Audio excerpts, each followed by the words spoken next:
केले एका चिंतिता विठ्ठले सर्व साधनांचे सार भवसिंधू तरी पार योग याग तपे केली तयाने अनुपे सर्व साधनांचे सार भवसिंधू तरी पार तुका म्हणे जपा मंत्र त्रिअक्षरी सोपा सर्व साधनांचे सार भवसिंधू तरी पार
काय माझी वाणी मानेल संतांसी रंजवू चित्तासी आपुलिया यौन प्रविश्य मम वाचमिमां प्रसुप्तां संजीवयत्यखिल शक्तिधर स्वधाम्ना अन्यांश्च हस्तचरण श्रवणत्वगादेन प्राणान् नमो भगवते पुरुषाय तुभ्यं कलावज्ञ जीवोद्धरार्थावतारं कलांकांक तेजोधिकामोदिवक्त्रं खलानीशवादापनोदार्ह दक्षं समाधिस्थमूर्तिं भजे ज्ञानदेवं नमो सद्गुरु तुकया ज्ञानदीपा नमो सद्गुरु सच्चिदानंद रूपा नमो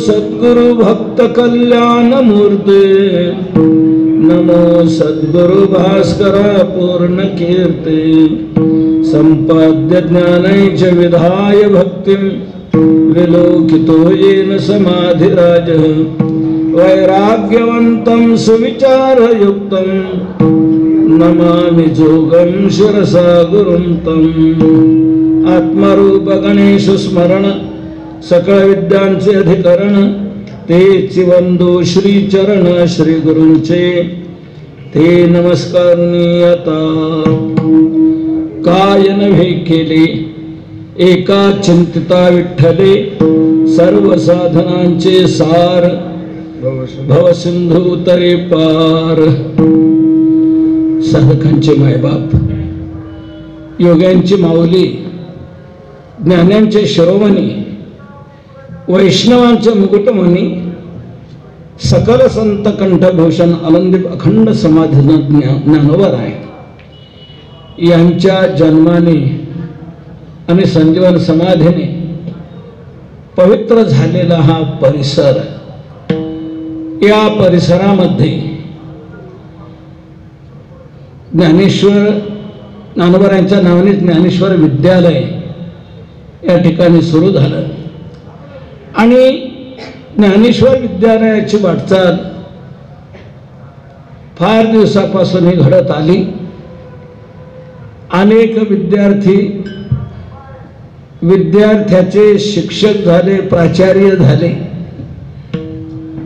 कोण इंजिनियर कोण वकील कोण डॉक्टर कोण उच्च स्तरावर गेले तसंच याच विद्यालयातून शिकून काही मोठमोठे महाराजही झालेले आहेत म्हणजे सर्व स्तरामध्ये या विद्यालयातून विद्यार्थी उच्च स्तरावर पोहोचलेले आहेत या विद्यालयाचं नाव ज्ञानेश्वर विद्यालय म्हणून बऱ्याच दिवसापासून मनात संकल्प असलेला की या विद्यालयात ज्ञानोबारायांची मूर्ती असावी, म्हणून विद्यालयाचा हा मानस,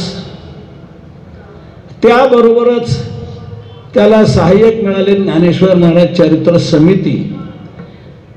समिती आणि विद्यालयाचं संचालक मंडळ सर्व, या दोघांच्या माध्यमातून या विद्यालयात ज्ञानोबारांची मूर्ती असावी, म्हणजे ते दर्शन घडत या विद्यालयात प्रवेश केला की ज्ञानेश्वर महाराजांच्या नावाने असलेल्या विद्यालयात प्रवेश केल्यानंतर विद्या आपल्या आलयात येईल, विलयात येईल, आपल्या अंतःकरणामध्ये प्रविष्ट होईल. म्हणून या दोन्ही माध्यमातून हा मूर्ती स्थापनेचा सोहळा करायचा निर्णय झाला आणि त्याबरोबरच नामसप्ताह घडावा. म्हणून ही नामसप्ताहाची योजना आखण्यात आली आणि त्यात आजचा हा पहिला दिवस असल्यामुळे आपल्या वारकरी संप्रदायाच्या नियमानुसार सप्ताहाचा प्रारंभ करत असताना तो नामचिंतनाने करावा, असा आपल्या वारकरी संप्रदायाचा नियम आहे. सकळ मंगळ निधी श्री विठ्ठलाचे नाम आधी आधी, अगोदर भगवंताचं नाम घ्यावं आणि त्या कार्याला प्रारंभ करावा. ज्ञानोबारांनीच म्हटलेलं आहे, आरंभी आवडी आदरे आले आरंभी आवडी आदरे आले आरंभी आवडी आदरे आरंभी आवडी आदरे आले शुद्धी जगी झाले पूर्णता सगळ शुद्धी जगी झाले पूर्णता सगळ शुद्धी जगी झाले पूर्णता सगळ शुद्धी जगी झाले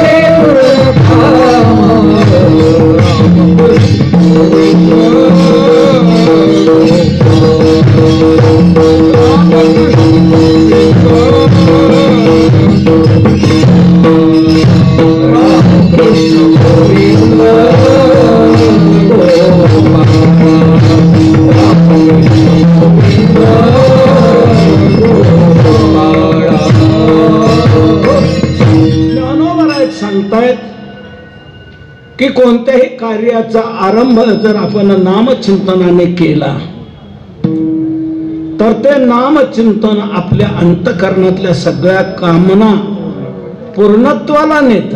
तेने सकळ सिद्धी जगी झाले पूर्ण काम.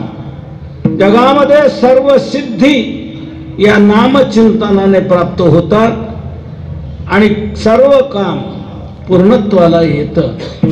म्हणून नामचिंतनाने प्रारंभ व्हावा या दृष्टीने जगद्गुरु तुकोबारायांचा हा नाम महात्म्य सांगणारा अभंग मी सेवेला घेतलेला आहे.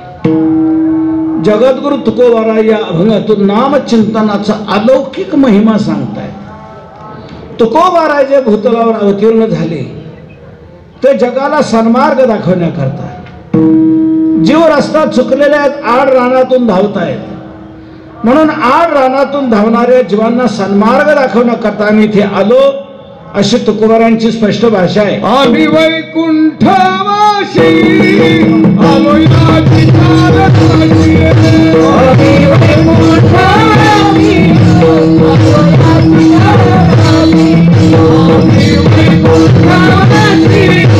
आलो या ठिकाणी.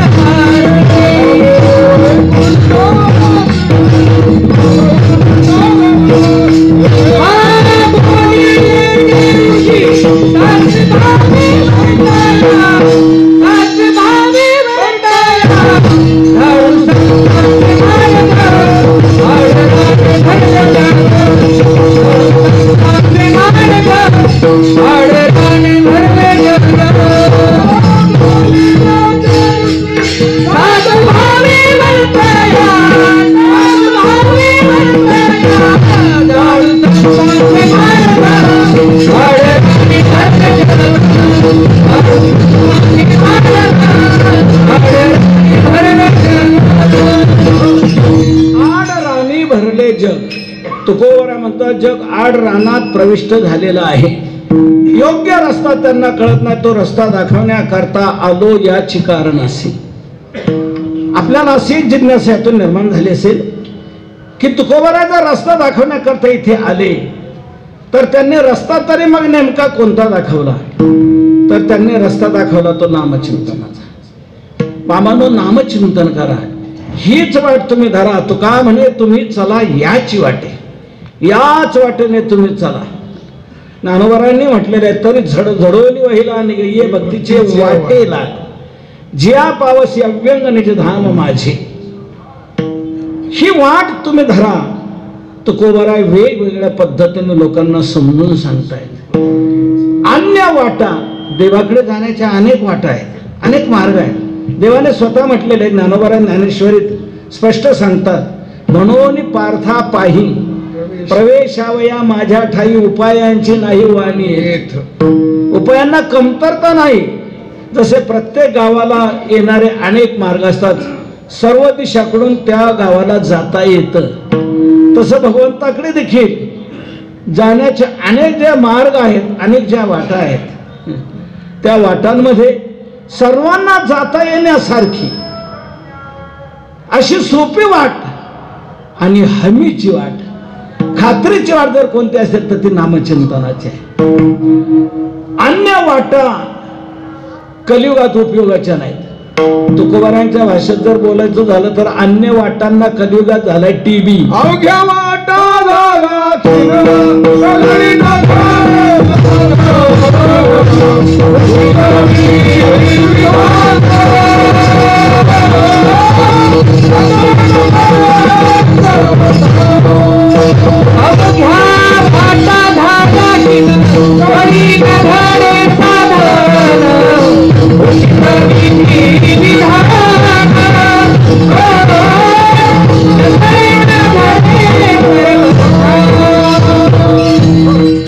अवघ्या वाटा झाल्या क्षीण, कली न घडे साधन. सर्व वाटा क्षीण झालेल्या आहेत, कमकुवत झालेल्या आहेत, क्षीण झालेल्या आहेत. म्हणून मी म्हटलं त्यांना टीबी झालाय.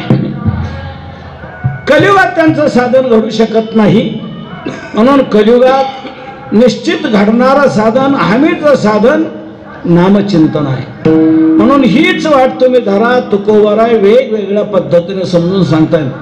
कधी देहाचं महत्व घेऊन सांगतात, याच जन्मे घडे देवाचे भजन. कधी युगाचं महत्व घेऊन सांगतात, कलियुग आहे, कलियुगात उद्धाराचं साधन हरिनाम आहे. कधी तुकोबरा आहे चिडू नाही म्हणतात, किती वेळा सांगायचं तुम्हाला, किती सांगू तरी. तर कधी पाया पडू नाही म्हणतात, बाबांनो तुमच्या पायाला मी लागतो, तुम्हाला माझी विनंती आहे. लागोनिया पाया विनवितो तुम्हाला, लागोनिया पाया विनवितो तुम्हाला, लागोनिया पाया विनवितो तुम्हाला, लागोनिया पाया विनवितो तुम्हाला. सारी बोला मुखी नाम, सारी बोला मुखी नाम,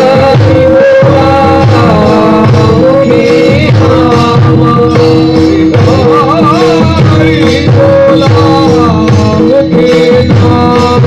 मुखी नाम, सारी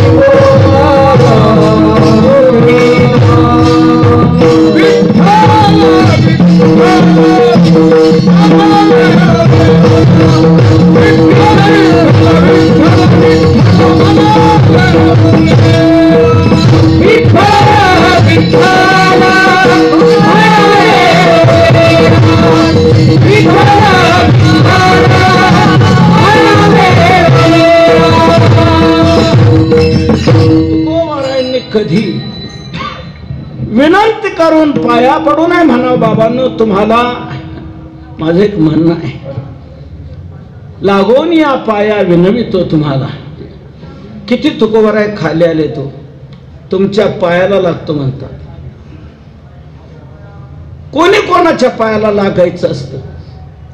आपली भारतीय हिंदू संस्कृती काय सांगते, लहानाने मोठ्याच्या पायाला लागायचं आणि मोठ्याने लहानाला आशीर्वाद द्यायचा. ही आपली भारतीय हिंदू संस्कृती आहे. मग तुकोबारा आपल्या पायाला लागतात. मग याचा अर्थ आपण तुकोबारांपेक्षा मोठे झालो की नाही? मग ते आपल्या पायाला लागतात याचा अर्थ काय? याचा अर्थच असा आहे, संतांची किती खाली यायची तयारी आहे, किती खाली यायची तयारी आहे जनतेमध्ये परिवर्तन होण्याकरता, जनतेचं कल्याण होण्याकरता संतांची किती खाली यायची तयारी. तुमच्या पायाला लागतो म्हणतात. आपण काय तुकोबारांपेक्षा मोठे का? खरं सांगायचं म्हणजे सर्वात मोठे तुकोबारा आहे. सर्वात मोठे तुकोबारा आहेत. तुकोबारांना कळस म्हटलं की नाही? ज्ञानदेव रचिता पाय ज्ञानोबारा पाय आहे, तुकोबारा आहे, कळस आहे. सर्वात उंच कोण असतं मंदिराचा? कळस असतं. कळसाच्या वर काय काही नाही. सर्वात उंची स्थान जर कोणाचं असेल तर कळसाचं. म्हणून तुकोबाराय कलश स्थाने म्हणजे तुकोबाराय सर्वात मोठे आहे. सर्वात मोठा आहे देव. देव संतांना आपल्यापेक्षा मोठं मानतो. संतांना मोठं मानतो. सर्व संत ज्ञानोबारायांना सर्वात मोठे म्हणतात. सेविती साधू संत. सर्व संतांनी ज्ञानोबारायांचं महत्व गायलेलं आहे, वर्णन केलेलं आहे. म्हणून सर्व संतात मोठे संत ज्ञानोबाराय. ज्ञानदेव वैष्णव मोठा म्हटले. पण तेही ज्ञानोबाराय तुकोबारायांना सर्वात मोठे म्हणतात. तुका सर्वा श्रेष्ठ प्रिया माथोर, तुका सर्वा श्रेष्ठ प्रिया माथोर थोर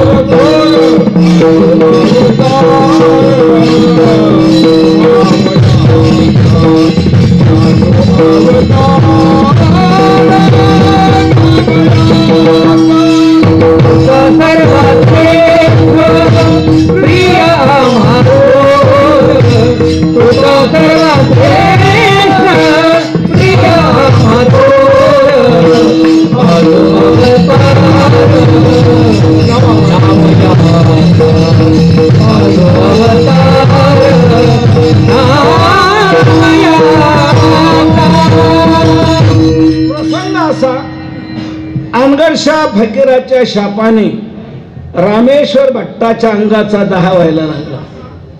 म्हणून रामेश्वर भट्ट इथे आळंदीत आले. ज्ञानोबारांजवळ धरणं धरलं.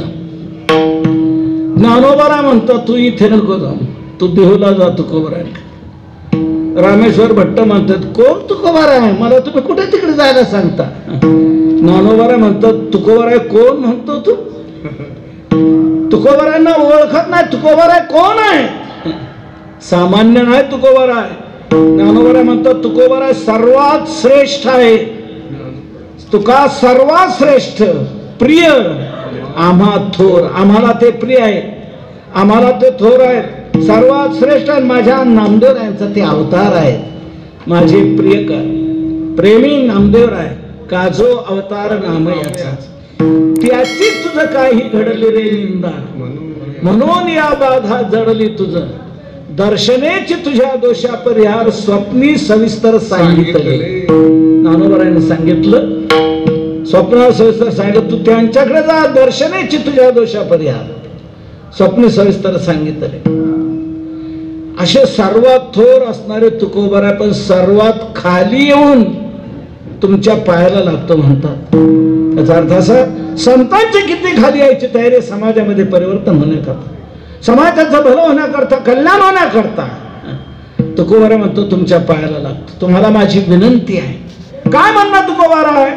महाराज म्हणतात माझं म्हणणं आहे करे टाळे बोला मुखी नाम. तुम्ही हाताने टाळे वाजवा, मुखाने नाम घ्या. नाम घ्यायचं म्हणजे आम्ही नेमकं म्हणायचं काय? विठ्ठल विठ्ठल म्हणा वेळोवेळा, विठ्ठल विठ्ठल म्हणा, विठ्ठल विठ्ठल म्हणा. कधी वेळोवेळा, वेळोवेळा जशी वेळ मिळेल त्या वेळेला पुन्हा पुन्हा म्हणा, विठ्ठल विठ्ठल म्हणा. असं ज्या वेळेला तुकोबारा लोकांना सांगू लागली त्यावेळेला काही बुद्धिजीवी वर्ग, काही तर्कवादी वर्ग, आणखी थोडस धाडसाने स्पष्ट बोलू का, अन्य साधनाभिमानी वर्ग, अन्य साधनांचा अभिमान असणारा अभिमानी वर्ग त्यांना हे तुकोबारायांचं म्हणणं खटकू लागलं की तुकोबाराय जिथे तिथे जातात आणि विठ्ठल विठ्ठल म्हणायला सांगतात, नामचिंतन करायला सांगतात. वेदात, शास्त्रात, पुराणादिकात उच्च उच्च दर्जाची साधनं सांगितलेली आहेत. ती ठेवली एका बाजूला, ती सारली एका बाजूला, आणि तुकोबारांचं टुमणं चाललंय म्हणा विठ्ठल विठ्ठल विठ्ठल विठ्ठल म्हणायला सांगतात. यांना बोललं पाहिजे, यांना जाब विचारला पाहिजे. म्हणून असा बुद्धिजीवी वर्ग, तर्कवादी वर्ग, अन्य साधनाभिमानी वर्ग तुकोबारांना भेटला आणि म्हणू लागला, महाराज या महिन्याभरात 4-5 ठिकाणी आम्ही तुमची कीर्तन ऐकली, पण जिथे तिथे तुम्ही हेच सांगत आले विठ्ठल विठ्ठल म्हणा, हाताने टाळी वाजवा विठ्ठल विठ्ठल म्हणा. महाराज म्हणतात तुमचं म्हणणं काय? आमचं म्हणणं एक वेदात, शास्त्रात, पुराणादिकात उच्च उच्च दर्जाची साधनं सांगितलेली आहे, ती दिली सोडून, आणि तुमचं चाललंय टुमणं म्हणा विठ्ठल विठ्ठल. महाराज म्हणतात हो मी तेच सांगतोय विठ्ठल विठ्ठल म्हणा सांगतो. ते म्हणू लागले, अहो विठ्ठल विठ्ठल विठ्ठल विठ्ठल नुसतं म्हणायचं सांगता तुम्ही, नुसते जीभ नाचवायची ना, विठ्ठल विठ्ठल म्हणत राहायचं. हो हो तेच ते. अहो मग विठ्ठल विठ्ठल म्हणण्याने काय होणार आहे? नुसती जीभ नाचवली, विठ्ठल विठ्ठल म्हणत राहिलं तर त्याने काय होणार आहे? असं ज्या वेळेला ते आक्षेपयुक्त बोलू लागले त्यावेळेला तितक्याच आवेशात येऊन तुकोबारा त्यांना प्रत्युत्तर देतात, अरे विठ्ठल विठ्ठल म्हणल्याने काय होणार नाही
सांगता.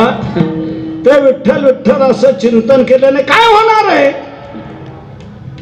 त्यावेळेला तुकोबारा तितक्याच आवेशात येऊन त्यांना प्रत्युत्तर देतात, काय होणार नाही सांगा. काय नव्हे केले का चिंतिता विठ्ठले, एका विठ्ठले चिंतिता केले काय नव्हे. एका विठ्ठलाचं चिंतन केलं असताना काय होणार नाही, काय होणार नाही. याचा अर्थ काय? सर्व काय होईल, सर्व काय होईल. तुम्ही जे म्हणाल ते होईल. जेवढे म्हणून लाभ आहे तेवढे सर्व लाभ एका या विठ्ठल चिंतनाने होईल.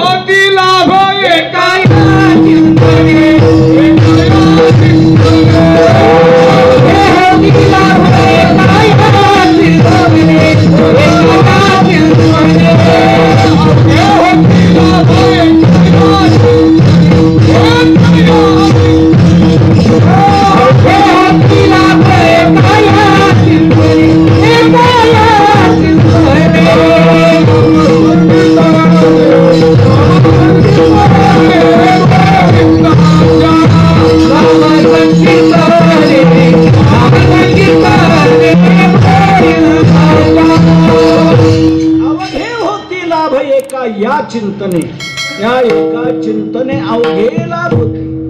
या एका नामचिंतनातून सर्व काय लाभ प्राप्त होते. तुम्ही म्हणता काय होईल, काय होणार नाही सांगा. सर्व काय होईल या एका नामचिंतनातून. इथला जो काय शब्द आहे, इथल्या काय शब्दाचा काय अर्थ असावा बरं, आणि तुम्ही काय सांगावं. कोणी म्हणाल काय म्हणजे काय, काय म्हणजे काय म्हणजे केवळ प्रश्नवाचकच काय शब्द असतो असं नाही. काय शब्द अनेक अर्थाने व्यवहारात वाक्प्रचारात वापरला जातो. आपल्याला फक्त प्रश्नवाचक म्हणून काय शब्द आहे माहित, पण काय शब्द अनेक अर्थाने येतो आहे. काही वेळेला काय शब्द खेदवाचक असतो. बघाओ त्याची काय अवस्था झाली, काय परिस्थिती झाली. इथला काय शब्द प्रश्नवाचक नाही, इथला काय शब्द खेदवाचक आहे. तो काय माणूस आहे. इथला काय शब्द हा प्रश्नवाचकही नाही, खेदवाचकही नाही, हा उपेक्षावाचक आहे. माणसाचा आकार आहे पण माणसाची लक्षणं नाही. तो काय माणूस आहे, द्या सोडून त्याच्या काय नाही लागतात. इथे उपेक्षा आहे. काही वेळेला काय शब्द हा आश्चर्यवाचक येतो. काय म्हणता, काय म्हणता, भरताने सिंह विधारला, काय म्हणता. इथला जो काय शब्द आहे हा प्रश्नवाचक नाही. का नाही? प्रश्नवाचक त्यावेळेला असतो की ज्या वेळेला उत्तराची अपेक्षा असते, त्यावेळेला आलेला काय शब्द हा प्रश्नवाचक असतो. इथे उत्तराची अपेक्षा नाहीये, इथे आश्चर्य व्यक्त केले. काय म्हणता. काही वेळेला खेद व्यक्त केलेला, तिथे उत्तराची अपेक्षा नाही. उपेक्षा केलेली, उत्तराची अपेक्षा नाही. जिथे उत्तराची अपेक्षा असते तिथला काय शब्द हा प्रश्नवाचक असतो. काही वेळेला काय शब्द आनंदवाचकही असतो. तुम्ही एकदा ज्ञानोबारांच्या पालखी सोहळ्याबरोबर येऊन तर बघा, काय त्या पुढच्या दिंड्या, काय त्या मागच्या दिंड्या, काय तो मध्यभागी ज्ञानोबारांचा रथ, आणि काय ती पुष्प सजावट, काय ते रिंगण, काय ती समाजार्थी. तुमचे हजारो पोलीस जे शांतता ठेवू शकणार नाही, ते लाखो समाजात एका क्षणात शांतता येते. चोपदाराची काठीवर झाली का? एका क्षणात स्तब्धता, शांतता. काय ते समाजार्थी, काय ते रिंगण, काय ते. इथला जो काय काय शब्द पुन्हा पुन्हा येतो, हा काय भाव प्रगट करतो? आनंद प्रगट करणार. म्हणून हा काय शब्द आनंदवाचक आहे. काही वेळेला काय शब्द अनिर्वाच्यवाचक असतो, म्हणजे वाणी त्याचं निर्वचन करू शकत नाही, या भावातून आलेला तो काय शब्द असतो. तुकोबारांनी अनेक ठिकाणी म्हटलेलं आहे, काय सांगू आता संतांचे उपकार, काय वाणू आता न पुरे हे वाणी. हा जो काय शब्द आहे हा अनिर्वाच्यवाचक आहे, म्हणजे वाणी त्याचं निर्वचन करू शकत नाही, वाणी त्याबाबत काय बोलू शकत नाही, वाणी कुंठित होते. असा हा काय शब्द अनिर्वाच्यवाचक आहे. आणि काही वेळेला काय शब्द हा स्वसिद्धांतवाचक येतो. आपण जो सिद्धांत मांडलेला आहे तोच ठाम, त्याच्याबाबत शंका घ्यायचं आणि काय बोलायचं नाही. काय म्हणता, काय होईल, काय होणार नाही सांगा. आपल्या सिद्धांतावर ठाम राहून तुकोबारा ही भाषा वापरतायत. काय होणार नाही, काय नव्हे केल्या का चिंतित आहे विठ्ठल. म्हणून हा स्वसिद्धांतवाचक काय शब्द आहे. तुम्ही जे म्हणाल ते होईल, अवघे होतील हे काय या चिंतने पटत नाही हो. नाव घेताना कुठं काय होतंय का? नुसतं नाव घेणे काय होतंय का? ए बा समजा भूक लागली, भूक लागली मला, आई भूक लागली ग. आई म्हणते असं कर, भूक लागली ना घे माळण म्हण, भाकरी भाकरी भाकरी भाकरी भाकरी भाकरी म्हणत तर पोट भरल का? नाव घ्यायला तुम्ही सांगता, नाव घेतल्याने काय होणार आहे? भाकरी भाकरी म्हणण्याने पोट भरणार नाही. तहान लागली ग म्हणणं वाटर वाटर वाटर, जल जल उदक नीर. नुसतं नाव घेतल्याने तहान जाणार नाही. डोकं दुखतंय फार असं म्हणणं, मग आना सिनाना सिनाना.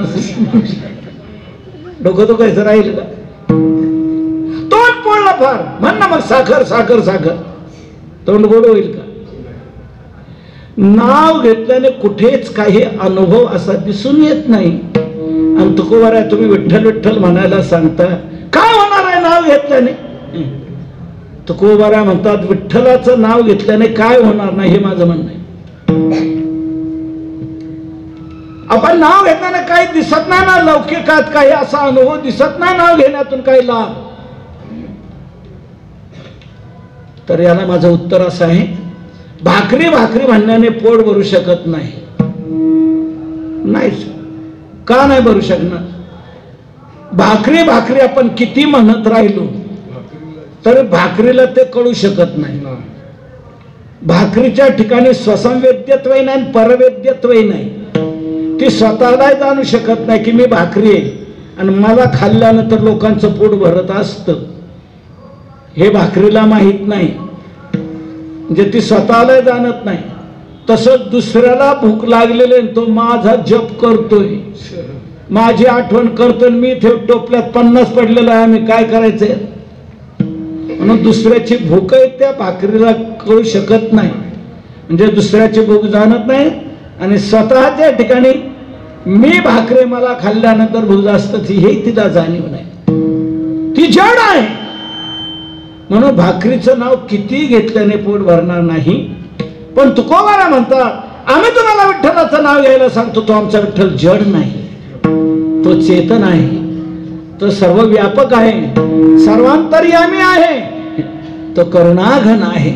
करुणेने त्याला आळवलं, त्याचं नाव घेतलं की ती करुण हाक त्याच्या कानावर जाते, हृदयाला जाऊन भिडते आणि तो धावून येतो. धावून हाक मारली की त्याची उडी पडते. हके सरशी उडी, हके सरशी उडी, हके सरशी उडी, हके सरशी उडी,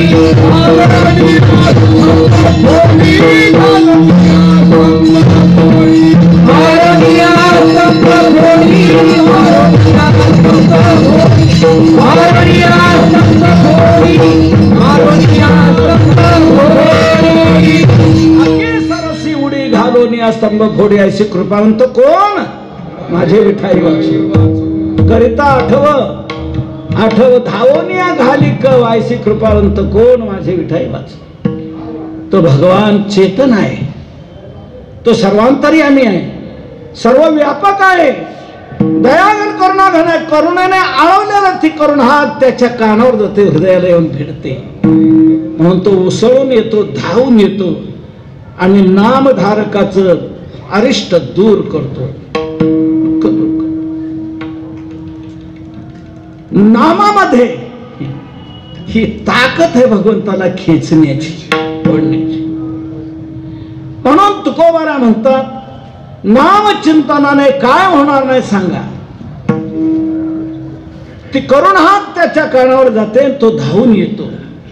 तो काय म्हणे, करुणा बोले धीर विठ्ठले निघेना. करुणाने बोलणे आळवल्यानंतर त्याला धीर धरवला जात नाही.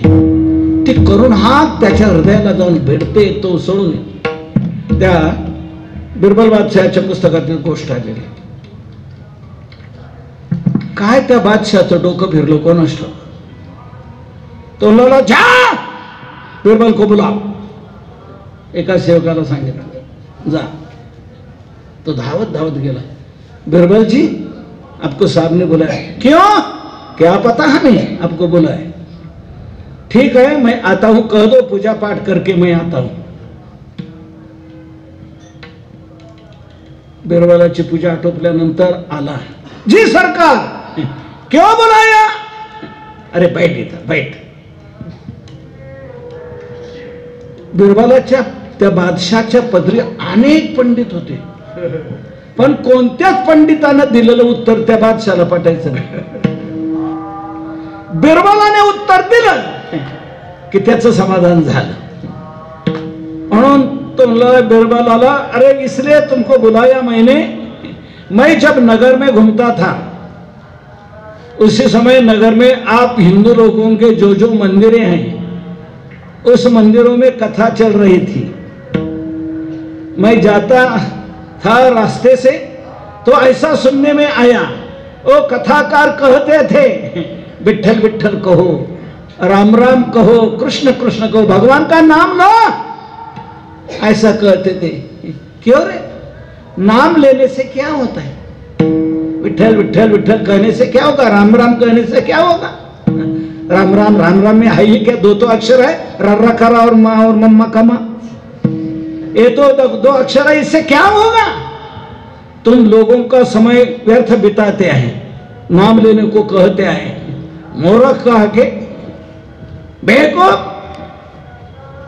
असं म्हटल्यानंतर बिरबलाला चीड आली. आम्हाला बेवकूफ म्हणतो. एक लक्षात घ्या, माणसाला दुराभिमान नसावा पण स्वाभिमान तरी जरूर असावा ना. पण सध्या आपला स्वाभिमानच कुठे मेलाय तेच काही कळत नाही.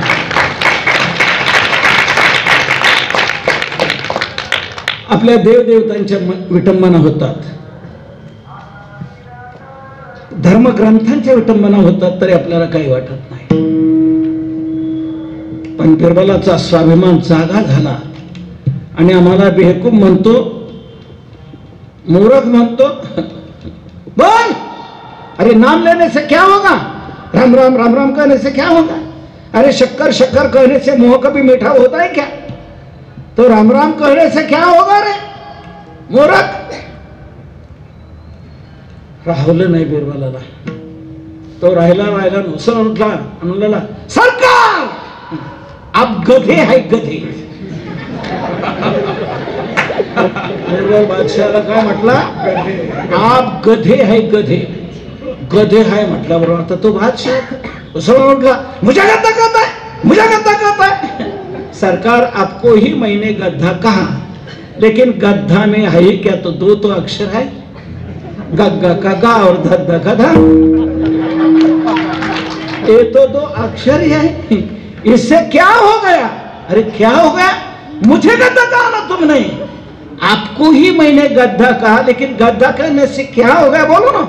आपको गधे वैसा पूछा गया क्या? क्या हो गया आपको? गधे वैसे आपके कान लंबे हो गए क्या? गधे वैसे चार पांव आ गए क्या? अरे वैसा कुछ नहीं हुआ, लेकिन मुझे गद्दा कहा ना तुमने, इसलिए मुझे गुस्सा आ गया. सरकार, तुम्हाला उद्देशून मी गद्दा शब्द वापरला, ते शब्द तुमच्या हृदयाला जाऊन भिडले, तुम्ही माझा रोठ नुसरा. तसा मी राम म्हणतो, विठ्ठल म्हणतो, आमच्या रामाला उद्देशून म्हणतो, विठ्ठलाला उद्देशून म्हणतो. म्हणून करुणेने अडवलेलं त्याला ते हाक कानावर जाते, त्याच्या हृदयाला जाऊन विडते आणि तो धावून येतो, धावून येतो. उठा उठी करी स्मरणाचा धावा, धरवत देवा नाही धी. धावून येतो. असा तो कृपाळू आहे, दयाळू आहे. द्रौपदीला भर सभेत आणलं, दुःशासनाला सांगितलं वस्त्र फेड. त्यावेळेला दुःशासन उठला, द्रौपदी पांडवांकडे पाहते, त्यांनी माना खाली घातल्या. भीष्म द्रोणादिकाकडे पाहते, त्यांनी माना खाली घातल्या. शेवटी द्रौपदी विचार करू लागले, माझी लाज कोण राखणार? या भर सभेमध्ये कुलपुरुषांपुढे मला आता वस्त्र रहित केलं जाणार आहे. सांगा, स्त्रीच्या जीवनात ती किती लज्जास्पद गोष्ट आहे हो. एखाद्या आर्य महिलेला आपल्या डोक्यावरचा पदर खांद्यावर आलेला लज्जास्पद वाटतो कुलपुरुषांच्या पुढे, आणि वस्त्र रहित केलं जाणार आपल्याला, किती तिच्या दृष्टीने लज्जास्पद गोष्ट. दुःशासना, अरे का सोंग आणून उभं केले, फेड वस्त्र. त्यावेळेला द्रौपदीने विचार केला, आता माझी लाज कोण राखणार? हे प्रभू, तुझ्याशिवाय माझी लाज कोण राखणार आहे? हरी सभा मो द्रौपदी ठारी, हरी सभा मो द्रौपदी ठारी. राखो लाज हमारी, गोवर्धन गिरिधारी, गोवर्धन गिरिधारी, गोवर्धन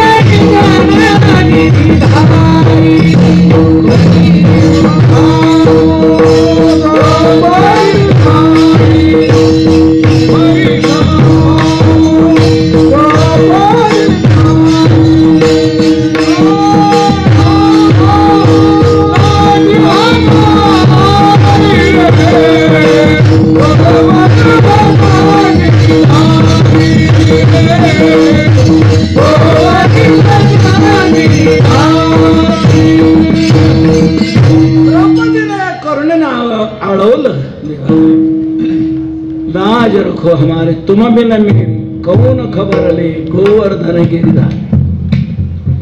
द्रौपदीने करुणेने आळवलं. गोविंद द्वारकावासिन कृष्ण गोपी जनप्रिय कौरवै परिभूतां मां किन्न जानासि केशव. हे नाथ हे रमानाथ व्रजनाथार्तिनाशन कौरवार्णवमग्नां मामुद्धरस्व जनार्दन. कृष्ण कृष्ण महायोगिन विश्वात्मन विश्वभावन प्रपन्नां पाहि गोविंद कुरु मध्ये वसीदती. महाभारतात गोड असं द्रौपदीने आळवलेले हे श्लोक आहे. या कौरवरूपी समुद्रामध्ये मी आता बुडते आहे. देवा तू माझी लाज राख. द्रौपदीने करुणेने आळवल्याबरोबर ती करुण हात भगवंताच्या कानावर गेली, हृदयाला जाऊन भिडली आणि भगवान लगेच ताकन उडले. गरुडा चाल आपल्याला जायचं. द्रौपदी गरुडा सरसावला, वेगाने चालला. पण भगवंताला तो वेग कमी वाटू लागला. भगवान म्हणतात गरुडा अरे हा 5 सेकंडने कधी जाऊन पोहोचणार आपण. अरे टाप गिर टाक. गरुड म्हटला मी केव्हाच डबल टाप टाकलेला आहे. पण तेव्हा तोही वेग कमी वाटू लागला. भगवंताने गरुडाला मागे टाकलं. तरा झाली गरुडा टाकेले मागे द्रौपदीच्या लागे नारायणे. आणि येऊन काय केलं? साड्या पुरवल्या नाही. भगवान नेसलेलीच साडी बनले. द्रौपदीची लाज राखली. कौरवी पांचाली सदा माझी आली.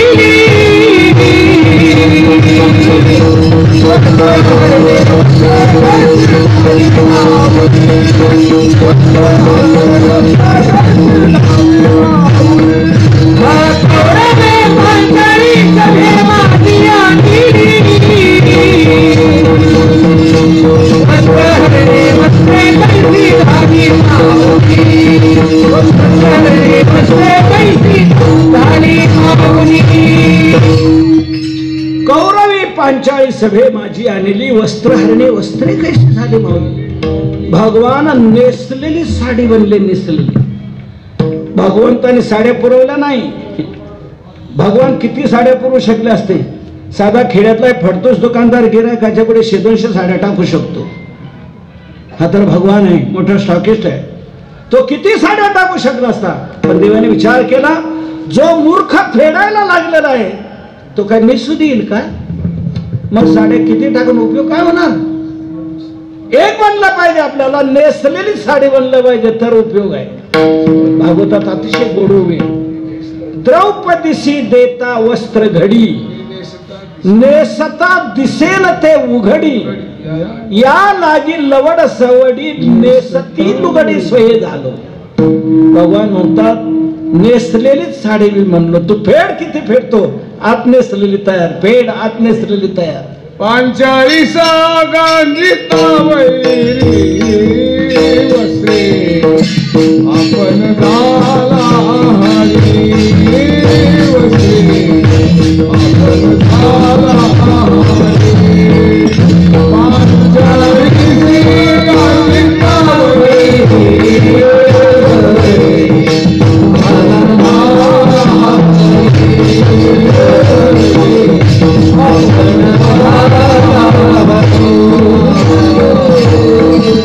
पांचाळीशी गांजिता वैरी वस्त्रे आपण झाला हरी. हरी आपण वस्त्रे झाला. भगवान नेसलेलीच साडी बांधलेला आहे. काय केलं द्रौपदीने? फक्त करुणेने आळवलं की नाही. म्हणून भगवंताला करुणेने ज्याने आळवलेला आहे भगवंताला ती हाक करून हात थांबू देत नाही. धावून येतो आणि त्या भक्ताचं तो रक्षण करतो. म्हणून तुकोबारा म्हणतात काय होणार नाही विठ्ठल विठ्ठल असं चिंतन केलं असताना काय होणार? सर्व काय होईल? हो सर्व काय होईल. सर्व कसं काय होईल? एक विठ्ठल विठ्ठल म्हणजे सर्व कसं काय होईल? हो सर्व होऊ शकतं. कसं काय? नामात ती शक्तीच आहे सर्व देण्याची.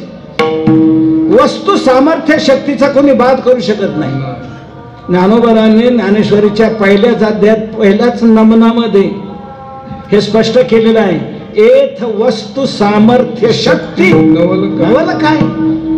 वस्तूचं सामर्थ्य, वस्तूची शक्ती आहे. यात नवल करण्यासारखं काय? वस्तू सामर्थ्य शक्तीचा कोणी बाद करू शकत नाही. शक्ती. एखाद्या मुख्याला सरस्वती प्राप्त व्हावी, भेटावी, आणि तो मुकाच राहावा, हे पटल का? जर तो मुकारायला असेल तर ती सरस्वती नसेल, आणि ती जर सरस्वती असेल तर हा मुका राहणार नाही. ज्ञानोबा म्हणतात, जरी प्रगटे सिद्ध सरस्वती तरी मुकयाथी भारत. एथ वस्तू सामर्थ्य शक्ती. नव्हलं काय?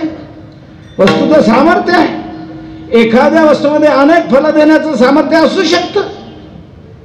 मी एक लौकिक उदाहरण सांगतो, म्हणजे झटकन आपल्या लक्षात येईल की मी पुढे जातो. हे बाळा, आता दिवस आहे का रात्र आहे?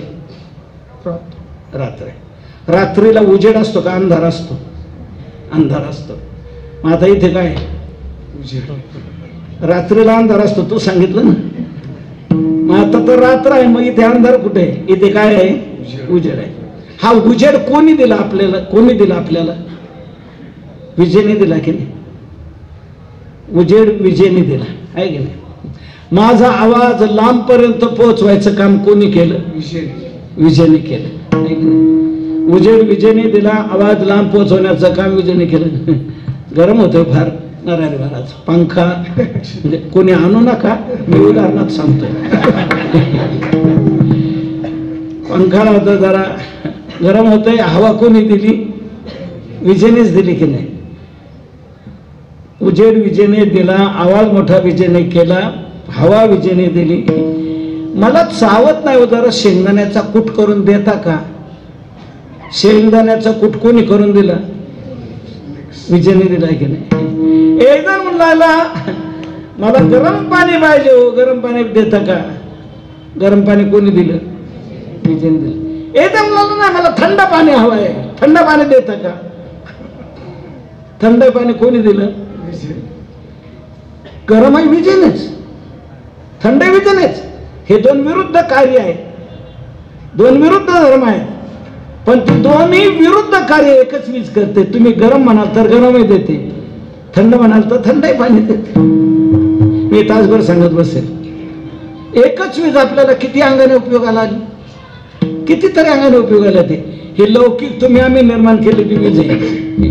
ही जर अनेक कार्य करू शकते तर भगवंताचं नाम ही आध्यात्मिक शक्ती आहे, चैतन्य शक्ती आहे, ती काय देऊ शकणार नाही. लाभ येती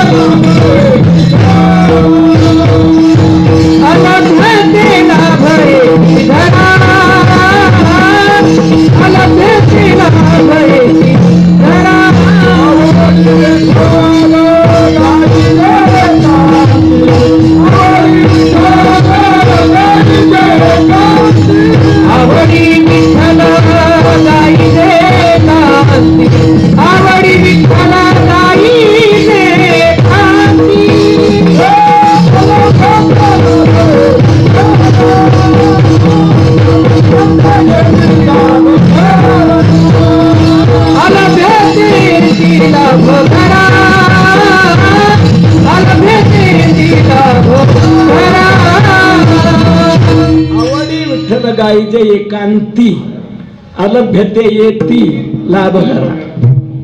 अलभ्य असणारे लाभ आपल्या घराला येतात. नामामध्ये ताकद आहे सर्व काही फल देण्याची.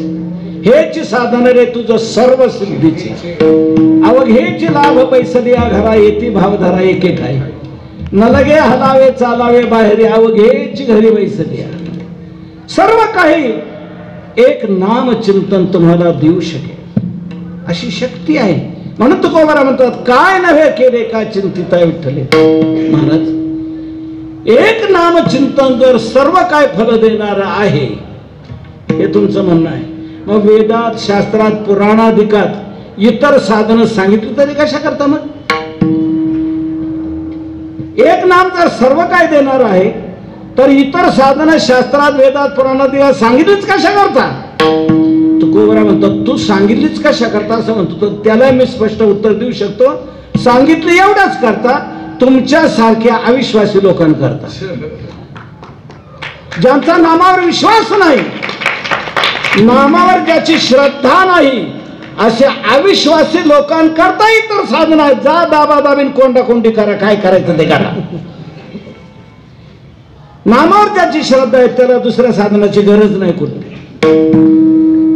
सर्व काय देण्याचं सामर्थ्य एका नामचिंतनामध्ये आहे. म्हणून नामचिंतन साधन तुकोबारा म्हणतो तुम्ही सामान्य समजू नका. हे साधन सामान्य समजू नका. जेवढे म्हणून शास्त्रात साधन आहेत, वेदात, पुराणात, शास्त्रामध्ये, त्या सर्व साधनातलं सारभूत साधन जर कोणतं असेल तर हे नाम आहे. हेच तुकोबारा अभंगाच्या सर्व साधनांचे सार, सर्व साधनांचे सार,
साधन आहे. सर्व साधनाचं सारभूत साधन आहे.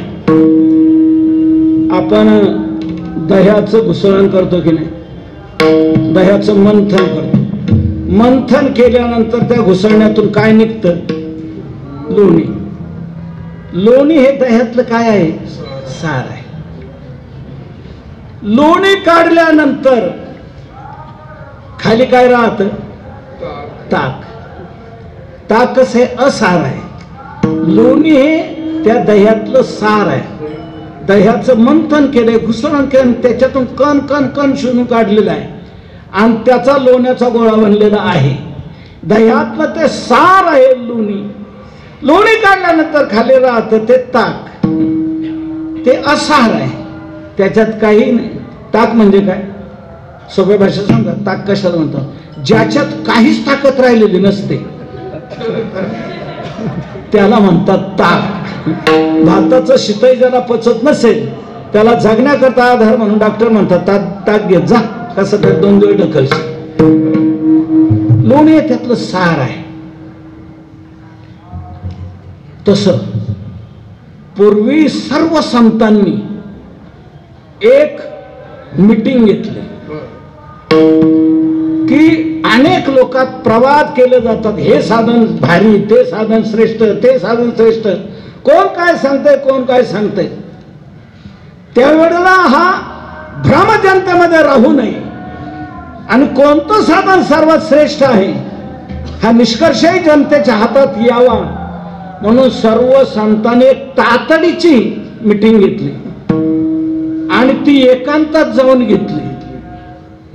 आणि त्या एकांतात असलेल्या मीटिंग मध्ये सर्व सिद्धांताचा शोध घेतला आणि वरवर नाही, ज्ञान दृष्टीने त्याचं अवलोकन केलं आणि त्याच्यातून स्तौनाने तक्ता तयार करून त्या सर्व साधनातलं सारभूत साधन संतांनी जे समाजाच्या हाती दिलं ते म्हणजे नाम.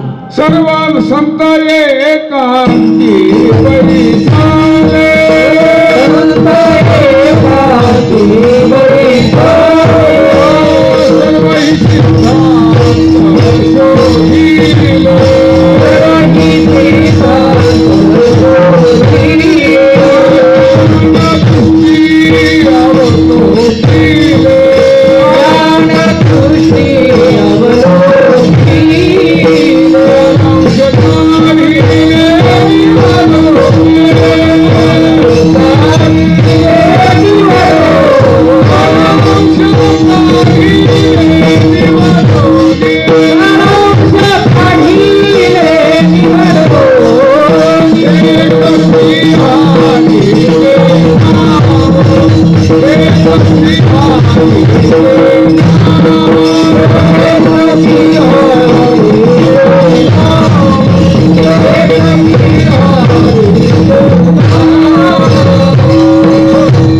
संत एकांती बैसले, सर्व ही सिद्धांत शोधिले, ज्ञान दृष्टी अवलोकिले, सारांश काढले निवडुनी, ते एक श्री हरीचे नाम.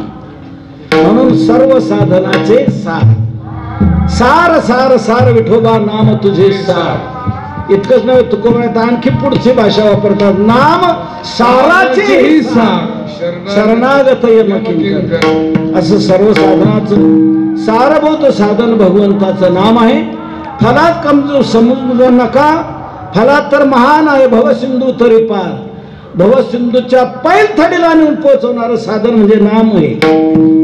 इतर कोणती साधनं वेदात शास्त्रात पुराणात सांगितलेली ती साधनं खात्रीची नाही, खात्रीची नाही. हे एकच साधन खात्रीचं आहे की जे भवसिंधूच्या पैलथडीला नेणार आहे. माझी भाषा नाही, ज्ञानोबांची भाषा आहे. 7वा अध्याय उघडा. दैवी हेशा गुणमयी मम माया दुरत्यया. या श्लोकावर माऊलींनी काय गोड वर्णन केले. माया ही एक प्रकारची नदी दाखवली ज्ञानोबरायांनी. तरंती या पदाचा आधार घेऊन माया मेतान तरंती, ते तरण हे पाण्यावर असतं म्हणून तेवढ्यावरून ज्ञानोबरायांनी माया ही एक नदी आहे असं रूपक केलं. आता नदी म्हटल्यानंतर तिला 2 तट असतात. तर या माया नदीचे 2 तट कोणते? नदी म्हटलं की तिला भोवरा पडतो, भोवरा कोणता? नदी म्हटलं की तिला पूर येतो, तो पूर कोणता? पूर येण्याकरता पाऊस पडावा लागतो, पाऊस पडतो तो ढगातून, ते ढग कोणते? खूप बारकाईने ज्ञानोबरांनी हे रूपक केलेलं आहे माया नदीचं. मला पुढचा महत्वाचा भाग सांगायचा आहे. तेव्हा या माया नदीतून पैलथडीला गेल्याशिवाय जीवाचं दुःख मिटू शकत नाही. म्हणून माया नदीतून पैलतीराला जाण्याकरता अनेकांनी अनेक साधनांच्या कमरा कसल्या आणि त्या साधनाचा अवलंब करून त्यांनी माया नदीत उड्या घातल्या पलीकडे जाण्यासाठी.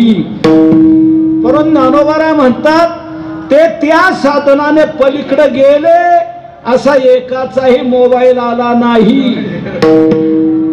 का आम्ही पोहोचलो सुखरूप पलीकडे असा एकाचाही मोबाईल आला नाही. बरं, आपण इकडून त्यांचा शोध घ्यावा तर ते रेंज मध्ये नाही.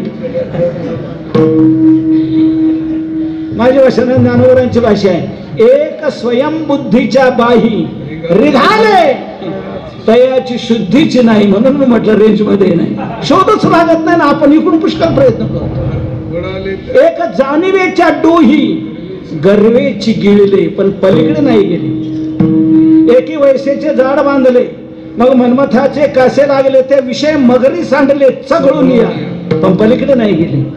एकी यजन क्रियेची पेटी बांधून आपल्या पोटी ते स्वर्ग सुखाच्या कपाटी शिरकोनी ठेले पण पलीकडे नाही गेले.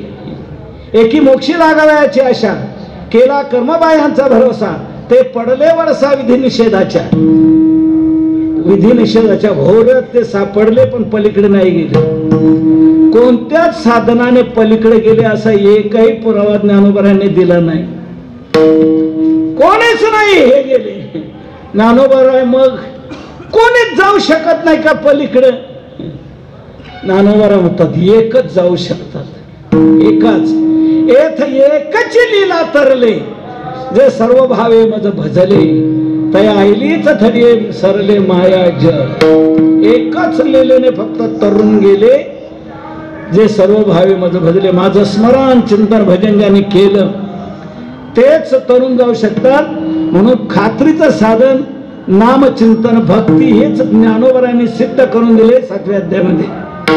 म्हणून तुकोबारा म्हणतात भवसिंधूच्या पैथडीला पोहोचवणारं साधन हे नाम आहे. भवसिंधू तरी पार तयाच्या चिंतने निरसेल संकट, तराल दुर्घट भवसिंधू. दुर्घट भवसिंधू तयाच्या चिंतने तराल.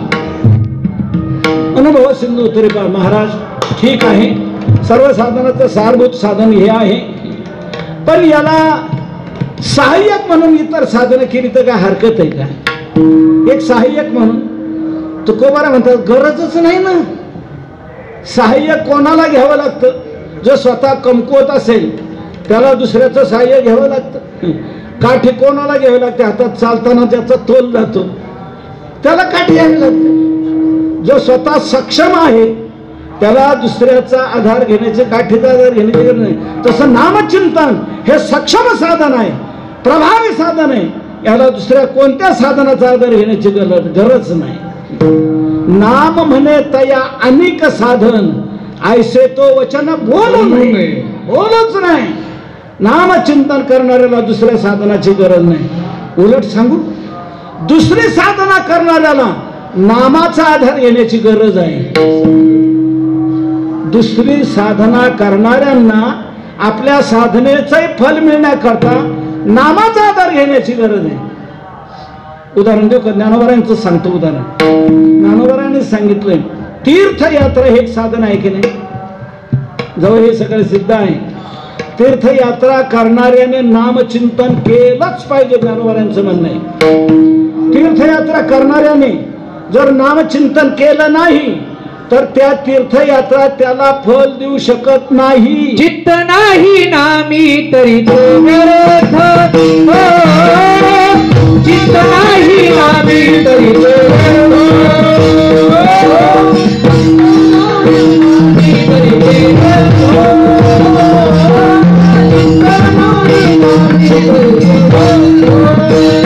त्रिवेणी संगमी नाना तीर्थे भ्रमी, चित्त नाही नामी तरी ते व्यर्थ, चित्त नाही नामी तरी ते व्यर्थ.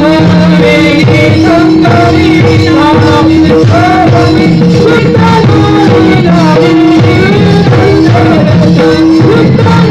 चित्त नाही नामी तरी ते व्यर्थ.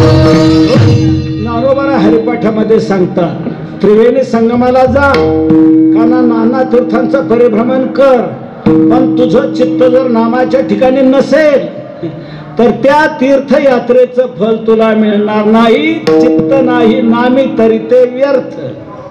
म्हणजे तीर्थयात्रा करणाऱ्याने नामचिंतन केलंच पाहिजे तरच त्याला तीर्थफल देणार.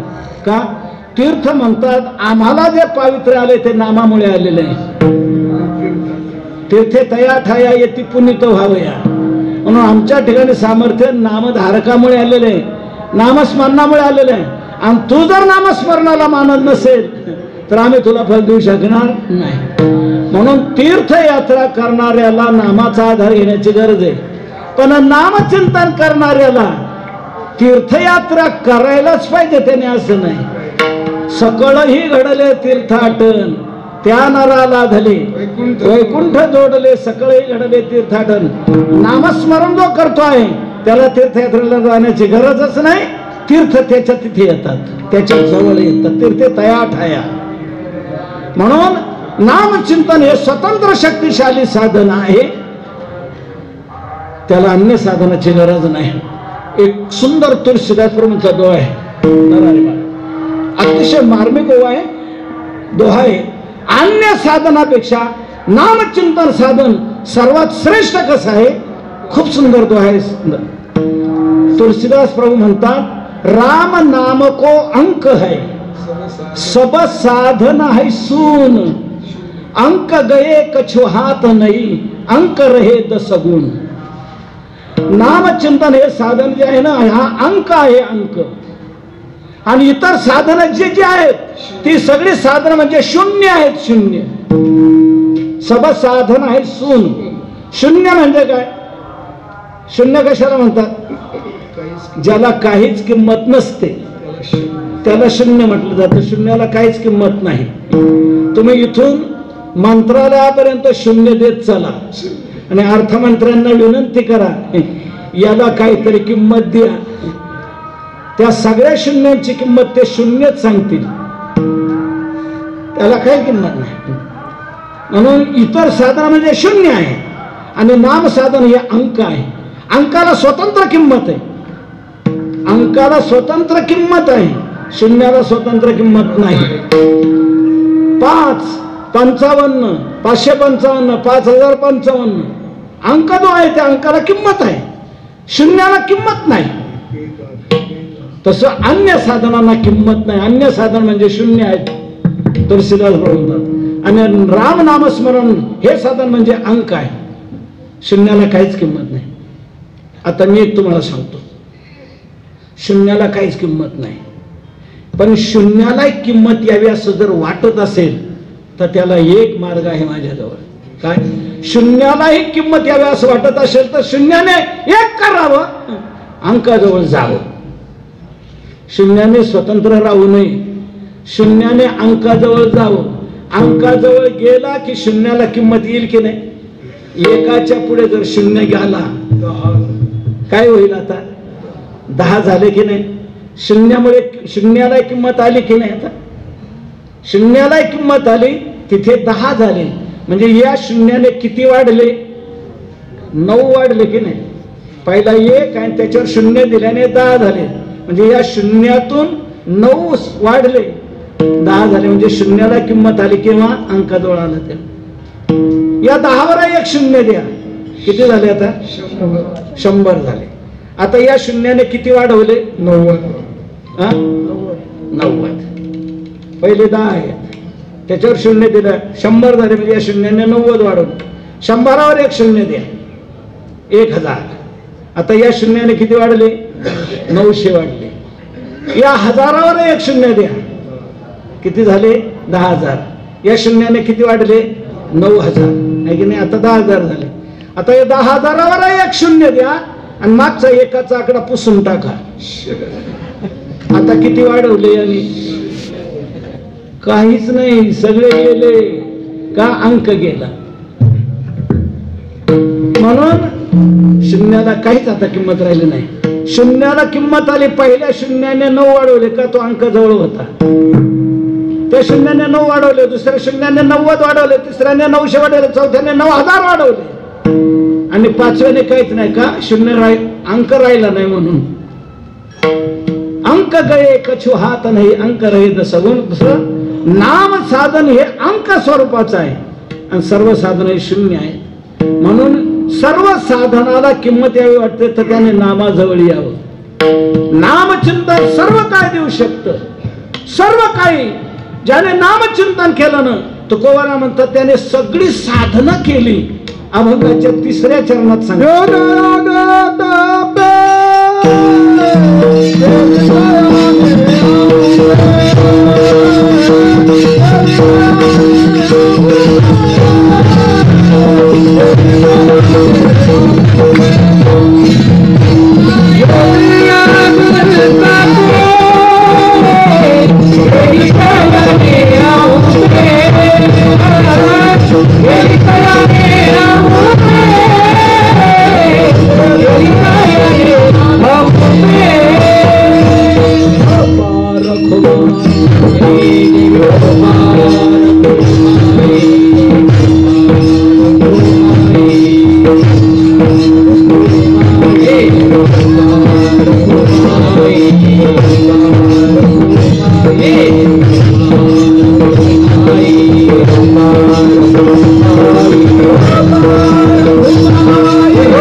तुकोबाराय म्हणतात नामधारकाला अन्य साधनाकडे जाण्याची गरज नाही.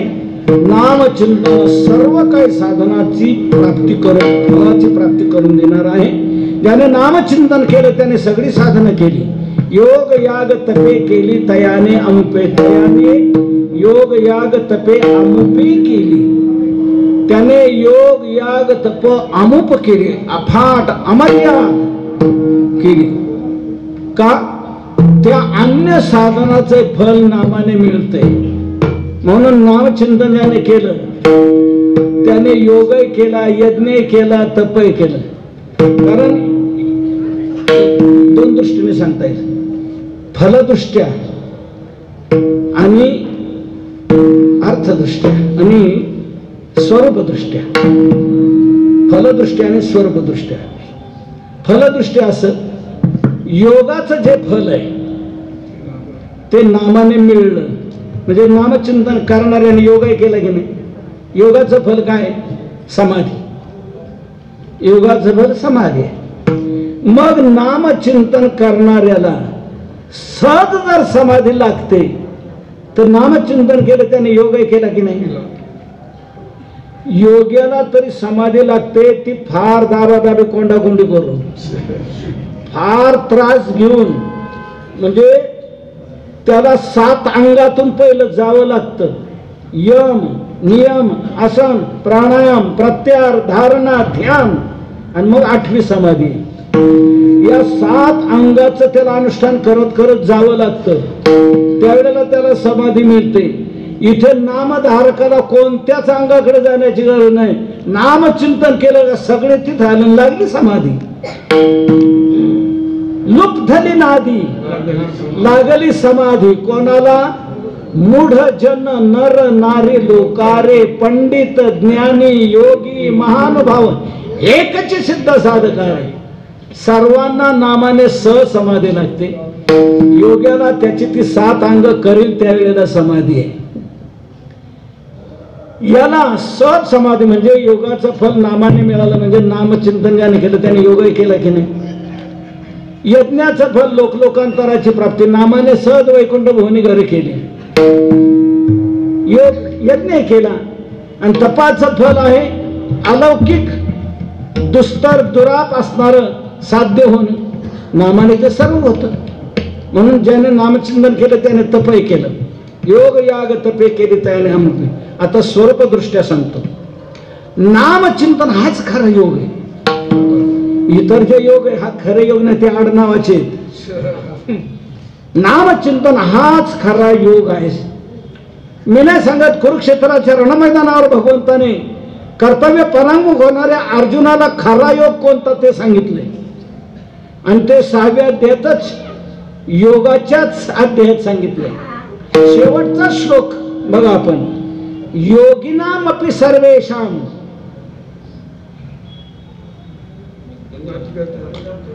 योगिनामपि सर्वेषाम, पुढे काय? मद्गतेनांतरात्मना श्रद्धावान भजते यो माम समेयुक्ततमो मतः. यह श्रद्धावान माम भजते सहा युक्ततमः मतः. तो सर्वश्रेष्ठ योगी आहे. सर्वेषाम योगिनाम अपि, सर्व योग्यांमध्ये तो श्रेष्ठ योगी आहे. कोण? जो नामचिंतन करतो तो. म्हणून नामचिंतन हाच खरा योग आहे. नामचिंतन हाच खरा यज्ञ. स्वरूपदृष्ट्या सांगतात तो यज्ञ जो आहुती संविधान टाकलं जातं तो खरा योग यज्ञ नाही. खरा यज्ञ हा नाम जप आहे. यज्ञानाम जप यज्ञ, नाम जप यज्ञ तो परम. बाधू न शके स्नानादि कर्म, नामे पावन धर्मा धर्म, नाम परब्रह्म वेदार्थे. म्हणून नामचिंतन हाच खरा यज्ञ आहे. नामचिंतन हाच खरा योग आहे. आणि तिसरं नामचिंतन हेच खरं तप आहे. रामकृष्ण उच्चार, अनंत राशी तप, तापाचे कळप पडते. इतर तप हे खरं तप नाही. नाथ महाराजांच्या भाषेत बोलू, तो मूर्खांचा खटाटोप आहे. दाबादाबीन कोंडाकोंडी. शरीर शोषणा नाव तप, हा तव मूर्खांचा खटाटोप. हृदयी हरी चिंतने सद्रूप, हे परम तप तपा माझी.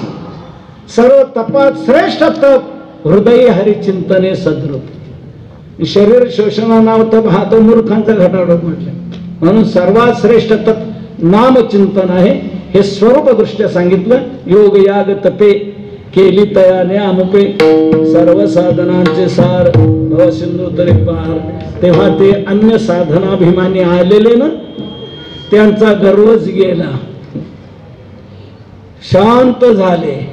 ते म्हणाले, महाराज आमच्या डोक्याच्या पहिल्या नामचिंतनाविषयी शंका बसल्या होत्या ना, आता ती कुठलीच शंका राहिली नाही, सगळ्या शंका गेल्या आणि अन्य साधनाला आम्हाला जे उच्चत्व वाटत होतं त्यापेक्षा नामचिंतन आम्ही खूप हलकं सामान्य समजत होतो, परंतु तुम्ही सर्व शंकांचं निरसन केलं, आता आमच्या सर्व शंका संपल्या.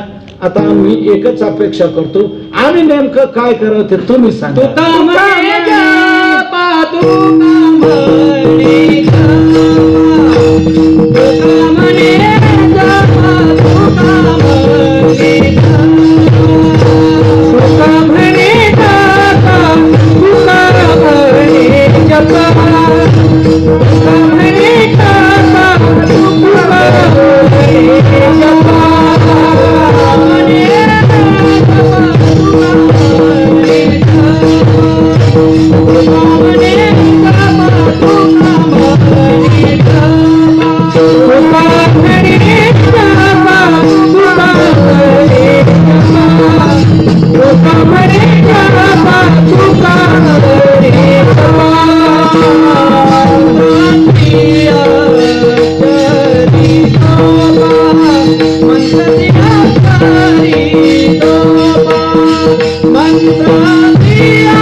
शेवटच्या चरणात त्यांना स्पष्ट सांगतायत, आता डोक्यातलं काढून टाका हे आणि तुम्ही हे करा. तुका म्हणे जपा मंत्र त्रिअक्षरी सोपा, त्रिअक्षरी सोपा मंत्र जपा. विठ्ठल असे 3 अक्षरी हा मंत्र आहे. हा अवघड नसून सोपा आहे. विठ्ठल विठ्ठल मंत्र सोपा. याला मंत्र का म्हणायचं? ज्याचं मनन केलं असताना जो रक्षण करतो त्याला म्हणतात मंत्र. मननात त्रायते यस्मात तस्मात मंत्र प्रकीर्तितः. ज्याचं मनन केलं असताना तो रक्षण करतो म्हणून त्याला नाव आहे मंत्र. म्हणून विठ्ठल हा 3 अक्षरी मंत्र आहे. अवघड नसून सोपा आहे. याचा तुम्ही जप करा. जपा. जप ही 2 अक्षरे, पण या 2 अक्षरात इतकी ताकद आहे. जकार हा जन्म घालवतो आणि पकार हा पाप घालवतो. म्हणून जन्म आणि पाप जो घालवतो त्याला म्हणतात जप. जकारो जन्म विच्छेद पकार पाप नाशक तस्मात जपैति प्रोक्त जन्म पाप विनाशक. म्हणून त्याचा जप करा. ज्ञानोबांनी सर्व साधनत्व सारभूत साधन हे सांगितलं. सर्व धर्माचे कारण नामस्मरण हरिकीर्तन आणि योग याग क्रिया धर्मा धर्मी माया गेले ते विलया हरिपाठे. ज्ञानदेवी यज्ञ याग क्रिया धर्म हरिविंद नेम नाही तुझा. ज्ञानोबरांनी हरिपाठातून सगळ्या साधनाची वजाबाकी केलेली आहे आणि नाम हे साधनच सर्वांच्या पुढे ठेवलं.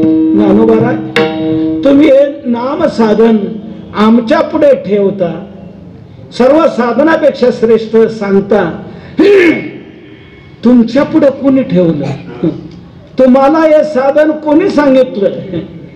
ज्ञानोबा सांगतात निवृत्तीने दिधले माझे.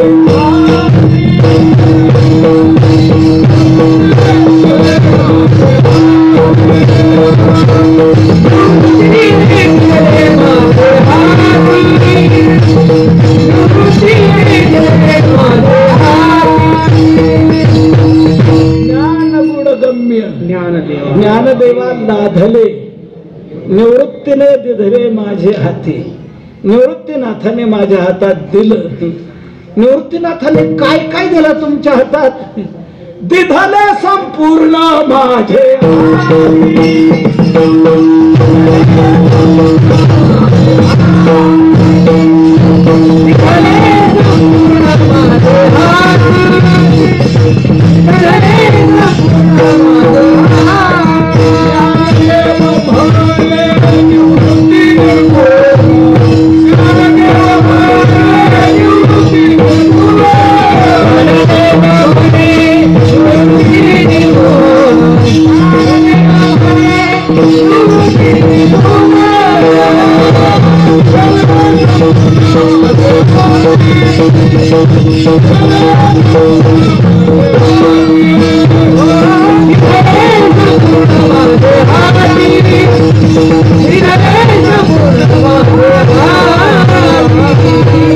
पूर्ण हरिपाठ म्हणजे सर्वाचा गोषवार आहे, सर्वाचा सारांश आहे. आणि ज्ञानोबराय म्हणतात हे निवृत्तीनाथांनी माझ्या हातात दिलेलं आहे ना. माझे श्रीगुरु निवृत्तीनाथ आणि त्यांना एकटा पठ्य मी शिष्य जे तान्हे मी आपत्ते माझे गुरुशी एक लवते म्हणून कृपेशी एक हाते झाले ती. मी एकटा त्यांना शिष्य. त्यामुळे निवृत्तीनाथाने पूर्ण कृपा माझ्यावर केली आणि हे मला देता आलं, सर्व करता आलं. ते वास्तविक निवृत्ती आहे, ते ब्रह्मचारी आहे, पण त्यांनी माझ्या बाबतीत हा गृहस्थाश्रम केला. निवृत्ती गार्हस्थ्य मानलेले आहे, निष्काम अपत्य प्रसवत. मी जो केलेलो आहे मज हृदय सद्गुरु जेने हा तारिलो संसार पुर का चिंतामणी झाली हाती सदा विजय वृत्ती मनोरथी तैसा मी पूर्ण काम निवृत्ती ज्ञानदेव म्हणतात. मी पूर्ण काम जो झालो ते माझ्या निवृत्तीनाथांमुळे, माझ्या श्रीगुरूंमुळे. त्या निवृत्तीनाथांनी माझ्यावर ही कृपा केलेली आहे आणि हा सर्व बोध त्यांनी मला दिला. सर्व त्यांनी माझ्या हे हातात दिलेले आहे, दिले संपूर्ण माझे हाती हातात दिले. आज निवृत्तीनाथांचा सोहळा त्र्यंबकेश्वरला होत असतो. वास्तविक निवृत्तीनाथांचा समाधी सोहळा खरा तो ज्येष्ठात आहे, ज्येष्ठ वद्य द्वादशीला आहे. परंतु त्यावेळेला सर्व मार्गस्थ असतात, सर्व संत महात्मे जाईन गे माये तया पंढरपुरा, सर्व पंढरपूरच्या वाटेला असतात, सर्व दिंड्या सर्वांचे सोहळे. म्हणून निवृत्तीनाथांचा सोहळा तो समाधी सोहळा होत नाही. म्हणून जोग महाराजांनी ही क्रांती केली. त्या काळातले जे श्रेष्ठ श्रेष्ठ पडकरी मंडळी, कीर्तनकार मंडळी, महाराज मंडळी या सर्वांना एकत्र केलं आणि सांगितलं आपल्याला निवृत्तीनाथांचा सोहळा करता येत नाही, तर निवृत्तीनाथांचा सोहळा करण्याकरता एक आपण करू. मार्गशीर्षात आहे, पुढे माघ महिन्यात आहे, फाल्गुनात आहे, चैत्रात आहे. हा मधला पौष आहे ना, हा थोडा रिकाम आहे. तर याला पवित्र करण्याकरता या पौष महिन्यालाही एक श्रेष्ठत्व येण्याकरता आपण निवृत्तीनाथांचा सोहळा या पौष वद्यात करूया. म्हणून पौषवारी ही जी त्र्यंबकेश्वरला भरते ही जोग महाराजांनी केलेली क्रांती आहे. हे सर्व मंडळी एकत्र आणून, सर्व महाराज लोक एकत्र करून त्यांना ही दिशा दिली. हा निवृत्तीनाथांचा सोहळा त्र्यंबकेश्वरला विशेष होत असतो. पण कोरोनाने सगळेच थांबवलेत, गप्प केलेत, आपल्याला लांब लांब बसायला लावलेला आहे. आपण कोरोनाच्या माध्यमातून सर्व नियम सांभाळून हा कार्यक्रम करतो आहे. सर्व विद्यालयातले सर्व प्राचार्य, शिक्षक मंडळी, चरित्र समितीतले मंडळी या दृष्टीने जागरूक राहून आपलं कार्य हे कसं शासनाच्या नियमात बसेल याचा धडपडीने प्रयत्न करून त्याप्रमाणे राबवत आहेत आणि हा कार्यक्रम घडवत आहेत. सुरेश शेठ, त्याचप्रमाणे दोन्ही आदिश शेठ आणि जानीर शेठ, तसेच चरित्र समितीतले मंडळी, प्राध्यापक, प्राचार्य मंडळी या सर्वांनी एक सुंदर रीतीने या कार्यक्रमाचं आयोजन केलं आणि ज्ञानोबरायांचा हा मूर्ती स्थापना सोहळा सर्वांच्या दर्शनाकरता घडतो आहे. तर निवृत्तीनाथांनी हे सर्व माझ्या हातात दिले ज्ञानोबराय म्हणतात. म्हणून ज्ञानोबरायांनीही हे सर्व जगापर्यंत पोहोचवण्याचं काम केलं. अवघाचे संसार सुखाचा करीन आनंदे भरीन तिन्ही लोक. ज्ञानोबरांपर्यंत ते आलं ते एकटं आले बरं का, एकटं आलंय.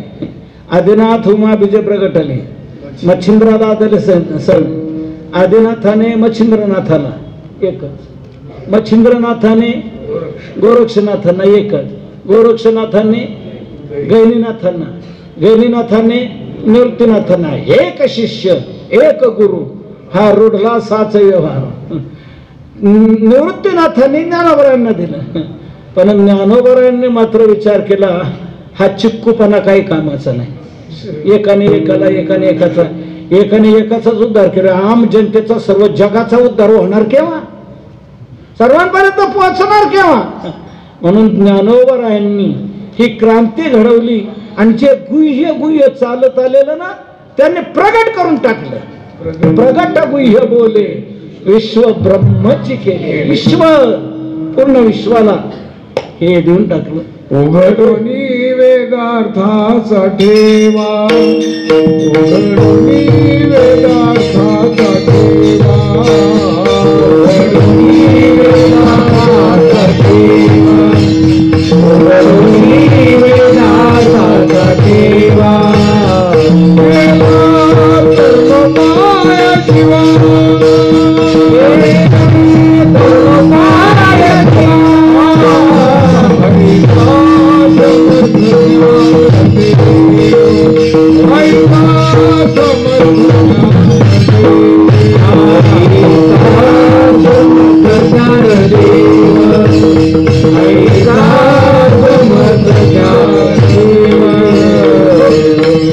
असे ज्ञानोबराय समर्थ सर्व जगाला तारणारा हा ग्रंथ निर्माण केला. हे सर्व जनतेच्या जगाच्या पुढे ठेवलं.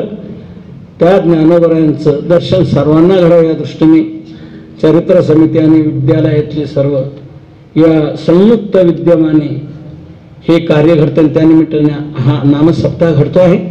आजचा प्रारंभ असल्यामुळे नामचिंतनाने तो प्रारंभ व्हावा म्हणून नाम महात्म्य सांगणारा सेवेकरता आपण घेऊन तुकोबारायांचे विचार, सर्व संतांचे विचार सार रूपाने आपल्या पुढे ठेवण्याचा त्यांच्याच कृपेने प्रयत्न केलेला आहे. आपणही आपल्या जीवनामध्ये नामचिंतनच स्वीकारावं. सर्वाचं हे सार आहे, सर्व साधनाचे सार आहे. आपल्या वाट्याला आलेलं कर्तव्य करत करत जितकी संधी सापडेल तितकं नामचिंतन करावं. कामामध्ये काम, काही म्हणा राम राम जाईल भव श्रम सुख होईल दुःखाचे. तेव्हा झालेली सेवा भगवंताच्या चरणी, ज्ञानोबरायांच्या चरणी, तुकोबारायांच्या चरणी समर्पित करून एकच करणार भक्तात की आपल्या सर्वांच्या अंतःकरणात ही नामनिष्ठा निर्माण व्हावी. सर्वजण नामधारक बनून आनंदाचे सम्राट होत हीच प्रार्थना करून सेवेला विराम. ज्ञानेश्वर